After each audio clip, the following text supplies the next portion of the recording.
लालू प्रसाद जी का पूरा परिवार सिर्फ और सिर्फ भ्रष्टाचार कर सकता है। ये नहीं बताया कि 1 करोड़ लोगों को रोजगार देने के नाम पर जमीन कितना लेंगे, कि 1 करोड़ नौजवानों को सपना दिखाकर उनके जमीनों को कैसे लिखवाना, और भ्रष्टाचार के लिए एक पूरी तरह रोड मैप बनाया है। नमस्कार, आप देख रहे हैं देश न्यूज और मैं हूं प्रीति आपके साथ। आरजेडी की तरफ से घोषणा पत्र जारी कर दिया गया है। जी हां, आरजेडी ने अपना घोषणा पत्र परिवर्तन पत्र के रूप में जारी कर दिया। इस घोषणा पत्र में यानी कि परिवर्तन पत्र में कुल 24 जनवचन यानी 24 वादे किए गए हैं, जिनमें से सबसे बड़ा और प्रमुख वादा 1 करोड़ नौकरियों का है। इसी पर जब विपक्षी नेता और बिहार के डिप्टी सीएम सम्राट चौधरी से पूछा गया कि आप क्या कुछ कहना चाहेंगे, आरजेडी की तरफ से एक बहुत बड़ा वादा किया जा रहा है 1 करोड़ नौकरियां देने का, तो इस पर आपकी क्या कुछ राय है। तो उन्होंने तंज कसते हुए कहा कि अगर वह 1 करोड़ नौकरियां दे रहे हैं तो वो ये कब बताएंगे कि इसके बदले कितनी जमीन लेंगे वे जनता से। आइए पहले उनके बयानों को सुनते हैं। ये नहीं बताया कि 1 करोड़ लोगों को रोजगार देने के नाम पर जमीन कितना लेंगे। जमीन लेने की तैयारी है।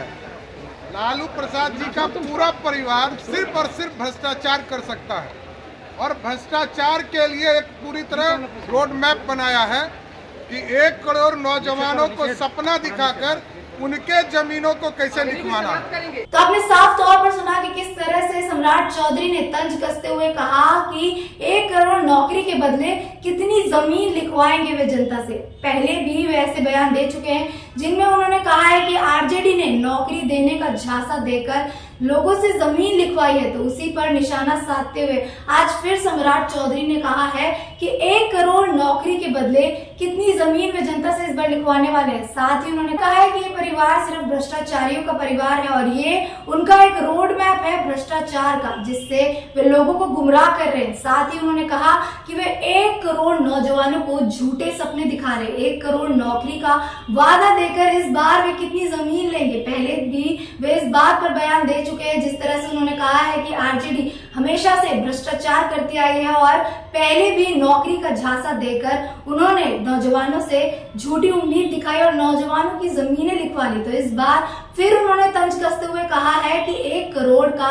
ये झूठा वादा देकर वे नौजवानों को झूठे सपने दिखा रहे हैं। अब देखना होगा कि इस पर क्या आने वाले दिनों में जो मैनिफेस्टो आज जारी हुआ है परिवर्तन पत्र के नाम पर, क्या इसमें जो वादे किए गए हैं वह आने वाले दिनों में पूरे होते हैं। अगर क्या इंडिया अलायंस चुनकर के सरकार में आती है तो क्या ये तमाम वादे पूरे किए जाते हैं, क्या 1 करोड़ नौकरियां जो सबसे बड़ा और प्रमुख वादा किया गया है वो पूरा होता है। ऐसी तमाम खबरों के लिए आप बने रहे देश न्यूज के साथ। धन्यवाद।